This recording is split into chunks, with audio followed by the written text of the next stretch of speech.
saya Iwan Mala Andini. Saya akan mempresentasikan biografi Kiai Haji Agus Salim. Kiai Haji Agus Salim dilahirkan tanggal 8 Oktober 1884 di Kota Gadang, Bukit Tinggi, Sumatera Barat. Ayahnya bernama Sutanmo yang bekerja sebagai jaksa. Ibunya bernama Siti Zainab. Agus Salim termasuk keturunan ulama terkenal di Sumatera Barat. Keluarganya termasuk orang yang berpendidikan. Pada tahun 1891, Agus Salim dimasukkan oleh orang tuanya di ELS, Europels Lagere School, yaitu sekolah dasar Belanda di Bukit Tinggi. Ia diterima karena janak dari seorang jaksa dan kedudukannya dianggap setara dengan anak Belanda. Hanya sebagian kecil anak Indonesia yang belajar di ELS. Selain itu, ia juga belajar mengaji dan dalam waktu dekat ia mampu bersilat. Setelah menyelesaikan sekolah dasar pada tahun 1898, Agus Salim melanjutkan pelajarannya ke Sekolah Menengah Belanda HBS di Jakarta. Di samping mengikuti pelajaran di sekolah umum, Agus Salim juga memperdalam agama Islam dengan belajar sendiri. Ia taat melakukan ibadat. Di sekolah, Agus Salim terus menonjol. Ia pandai bergaul dengan teman-temannya. Agus Salim tidak merasa rendah diri terhadap anak-anak Belanda dalam pelajaran. Agus Salim juga pandai bergaul di masyarakat sekelilingnya. Ia menganggap orang tempat tinggalnya sebagai orang tuanya sendiri. Dalam ujian penghabisan HBS tahun 1903, Agus Salim lulus dengan mendapatkan peringkat nomor 1. Guru-gurunya berharap ia melanjutkan ke sekolah Dr. Stovia, tetapi ia tidak ingin melanjutkan pelajaran lagi. Setelah selesai HBS, Agus Salim berusaha untuk belajar mandiri, sambil bekerja untuk mencari pengalaman. Mula-mula ia bekerja sebagai penerjemah, kemudian pembantu notaris. Pada tahun 1906, Agus Salim bekerja pada konsulat Belanda di Jeddah. Ia mempunyai kesempatan yang luas untuk memperdalam ilmu agama Islam dan belajar bahasa Arab. Agus Salim menikah dengan gadis Arab, tetapi sewaktu ia akan kembali ke Indonesia, istrinya tidak bersedia ikut. Mereka terpaksa bercerai. Pada tahun 1922, Kiai Haji Agus Salim kembali ke Indonesia dan bekerja pada Jabatan Pekerja Umum dan Tenaga. Pada tahun 1912, ia pulang ke kampung halamannya untuk mendirikan sekolah dasar HIS di Kota Gadang. Ia kawin dengan kemenakan ayahnya, yaitu Zaid Natun Nahar, dan dikaruniai 4 orang anak. Pada tahun 1915, Haji Agus Salim memasuki Sarekat Islam SI. Ia terpilih menjadi anggota pengurus besar bersama Haji Umar Said, Djokro Aminoto, dan Abdul Muiz. Haji Agus Salim aktif dalam SI dan ikut membersihkan organisasi itu dari pengaruh komunis.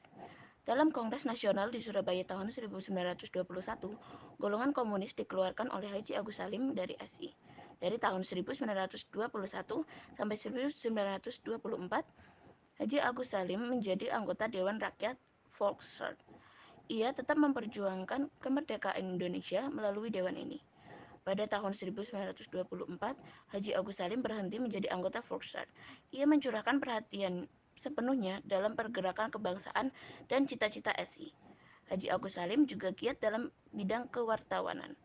Ia berpendirian bahwa surat kabar memegang peranan penting dalam perjuangan. Pada tahun 1929, Haji Agus Salim pergi ke Jenewa sebagai utusan kaum buruh menghadiri konferensi buruh internasional. Dalam konferensi itu, ia berpidato dalam bahasa Prancis. Dalam perjalanan itu, ia terus ke negeri Belanda. Pada tahun 1934, Haji Umar Said Djokro Aminoto meninggal dunia. Haji Agus Salim terpilih menjadi ketua PSII. Kemudian pada tahun 1936, Haji Agus Salim mendirikan Barisan Penyadar. Haji Agus Salim memimpin dan menyelenggarakan Kongres Al-Islam mencari jalan mewujudkan persatuan Islam dan kerjasama di antara kaum muslimin.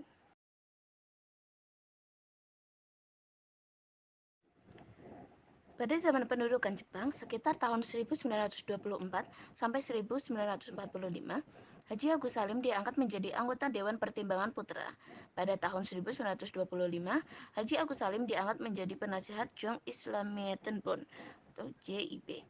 Haji Agus Salim mempunyai cita-cita kebangsaan berdasarkan agama Islam, memajukan negeri berdasarkan cita-cita Islam.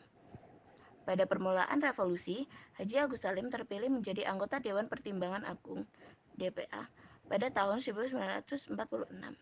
Beliau menjadi penasihat Menteri Luar Negeri. Kemudian, dia diangkat menjadi Menteri Muda Luar Negeri dalam Kabinet Syahrir II dan III. Pada tahun 1947, beliau memimpin perutusan Indonesia ke Konferensi Antar Asia di New Delhi, India. Dalam Kabinet Amir Syarifuddin, Haji Agus Salim diangkat menjadi Menteri Luar Negeri. Kemudian bersama Syahrir diutus ke PBB di New York untuk berpidato di forum dunia itu. Dalam Kabinet Hatta I dan II, Haji Agus Salim juga diangkat kembali menjadi Menteri Luar Negeri.